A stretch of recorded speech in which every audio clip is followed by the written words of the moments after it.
अस्सलामुअलैकुम guys, this is Wahab Khan back again with a new video. So guys, आज की हमारी वीडियो बहुत इंटरेस्टिंग होने वाली है।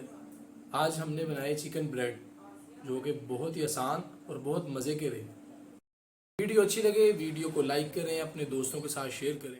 अगर आप हमारे चैनल पे नए हैं तो हमारे चैनल अपना किचन को सब्सक्राइब करें और साथ लगे बेल आइकन को प्रेस करें ताकि हमारी नई आने वाली वीडियोस आप तक पहुंच सकें। तो चलते हैं फिर अपनी रेसिपी की तरफ।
अच्छी लगी आपको हमारी आज की रेसिपी, कमेंट करके ज़रूर बताइएगा। मिलते हैं फिर नेक्स्ट वीडियो में, तब तक के लिए खुदा हाफिज़।